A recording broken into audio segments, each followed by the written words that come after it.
The moment the judge burst into uncontrollable laughter in open court was when the HOA attorney dramatically unveiled a foam board display, featuring Lego trees and a full Barbie dream house to demonstrate how Arthur's illegally tall home supposedly blocked Mrs. Kensington's sunset meditation. Judge Rollins, an 82-year-old with a gavel shaped like a trout, leaned forward, eyebrows lifted, and asked with genuine disbelief, "Does the HOA regularly submit metal-based evidence?" I didn't say a single word. I just sipped my iced tea and let the ridiculousness speak for itself. The attorney's face turned 3 different shades of red as he tried to insist the model was 2 scale, while Brenda Kensington nodded vigorously beside him, her giant, wide-brimmed hat bobbing like a sailboat fighting rough water. My name is Arthur Mitchell, a retired mechanical engineer who finally built his dream home on the far edge of Cedar Ridge Estates, a quiet HOA-governed neighborhood in central Colorado. The property wasn't even technically inside the HOA's boundary. I confirmed it twice, once through the county assessor's office and again with a private surveyor. But that didn't stop the HOA from acting like I had constructed a rogue nation at their doorstep. And at the helm of that self-appointed empire stood Brenda Kensington, a former cruise director turned suburban dictator, who ruled with an iron fist wrapped in a pastel gardening glove. Brenda was notorious throughout the community for her oversized hats, her daily Chardonnay-fueled neighborhood wine walks, and her talent for creatively interpreting bylaws in ways that mysteriously always benefited her. Her most sacred commandment, which she recited at every HOA meeting, was simple. "My sunset view is sacred." She'd say it as though the words had been etched onto stone tablets by Moses himself. So when my modern 2-story home went up just 100 feet away, but naturally 12 feet higher due to the elevation, she declared it a visual blockade and a personal attack on her evening peace. The chaos started small, as these things often do. First came official letters stamped with the HOA seal, warning me of implied HOA airspace intrusion, whatever that was supposed to mean. Then community flyers began appearing on everyone's doorsteps titled, "Say No to Skyline Saboteurs," complete with a grainy picture of my home, aggressively circled in red marker. One morning, I found a plastic flamingo lawn ornament jammed straight through my mailbox, its tiny plastic eyes glaring up at me accusingly. Brenda denied being involved, but I'd seen a whole flock of the same flamingos lining her garden path. Next came something she called the Sunset Recon Committee, which in reality was just 3 HOA volunteers armed with binoculars, clipboards, and folding chairs. They stationed themselves on Brenda's patio every day from 4 o'clock to 7 p.m., studying the shadow patterns my house cast as if they were planning a lunar expedition. One of them, Harold, even brought a sextant. Then Brenda launched a petition titled Save Our Sky, abbreviated SOS, naturally, and mailed it to every resident. Each envelope included a free herbal tea sample and an invitation to what she dramatically called a view-affirming vigil. The vigil was an experience. About 30 people attended, most drawn by sheer curiosity and free snacks. Brenda had everyone hold candles while she recited a poem she'd written about the holiness of horizons. She actually teared up during the line, claiming sunsets were nature's way of saying goodnight. I watched from my new deck, trying not to laugh as she dramatically pointed at my house at the emotional climax. That's when I realized she was genuinely committed, escalating this absurd war.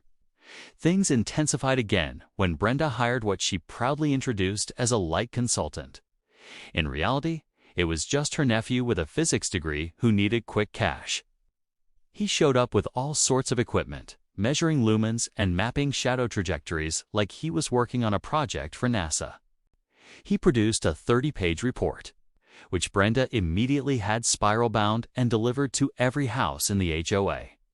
The report claimed my house caused a phenomenon called sunset shadowing, supposedly lowering property values by up to 15%.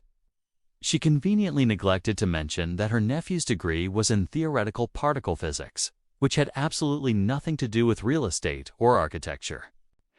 Then Brenda launched a social media crusade on the neighborhood Facebook page, posting daily photos of her compromised sunset, with dramatic captions like "Another evening stolen" and "Darkness where light should be." She tagged me in every single post, even though I didn't even have Facebook.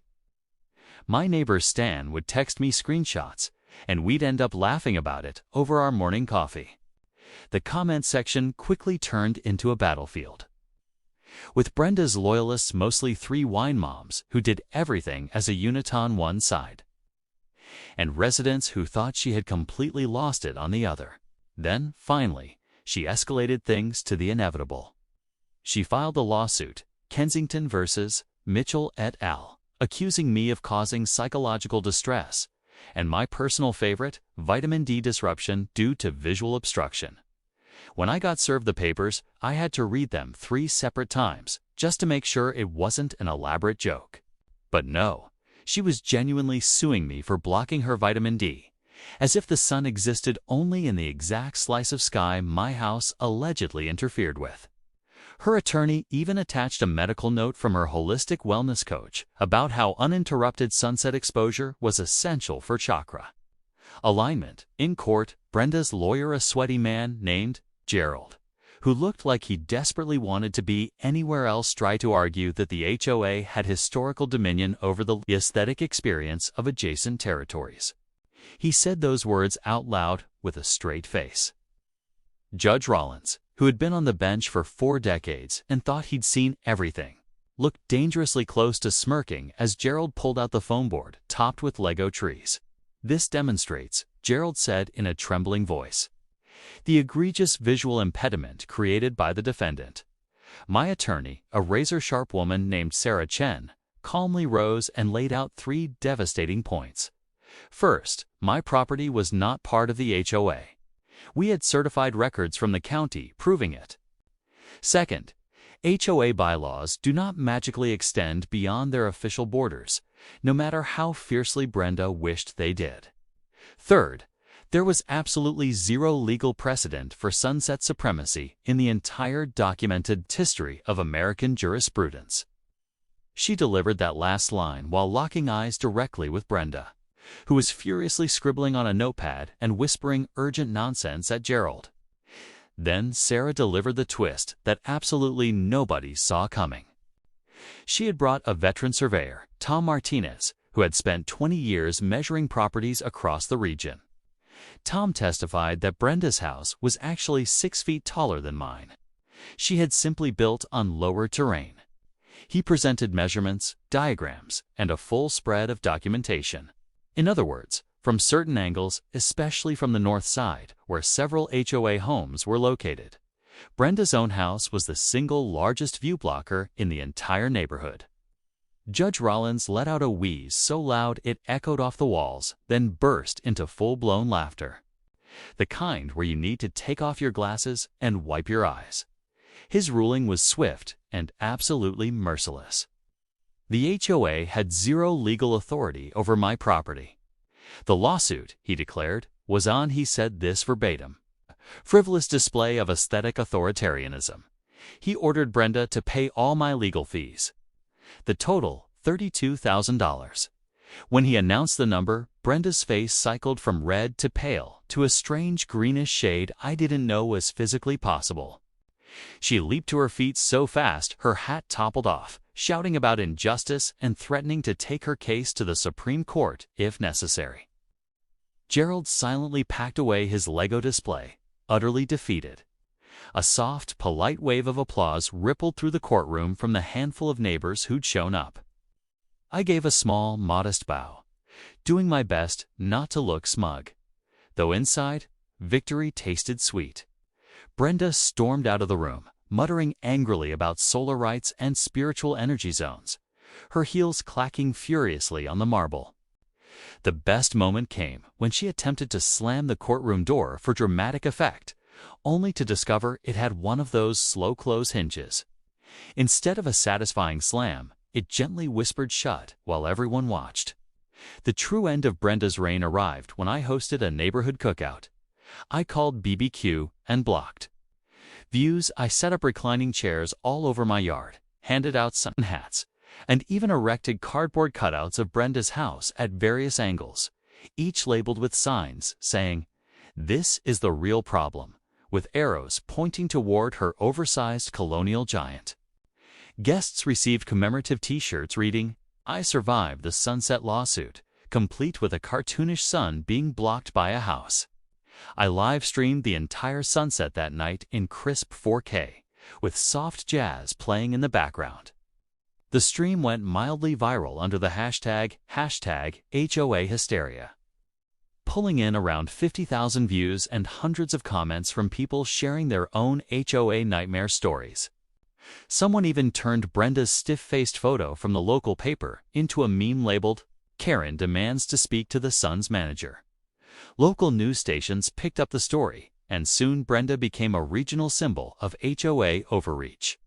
She was quietly voted off the HOA board 3 months later after trying to pass a new bylaw banning reflective windows and oversized clouds.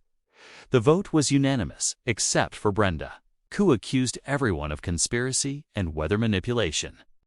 These days, she hosts solo sunset meditations in her backyard, facing a mirror she angled just right to reflect the view she claimed she'd lost. Everyone knows she never really lost anything except control. As for me, I installed a retractable second-floor deck that I jokingly call the Kensington platform. I watch sunsets from there with friends, serving cocktails with names like Court Order and Bylaw Breeze. The $32,000 she paid covered the deck installation and still left enough for a top-tier telescope, which I sometimes aim at the sunset, purely for symbolic effect, whenever I notice her peering out from her window.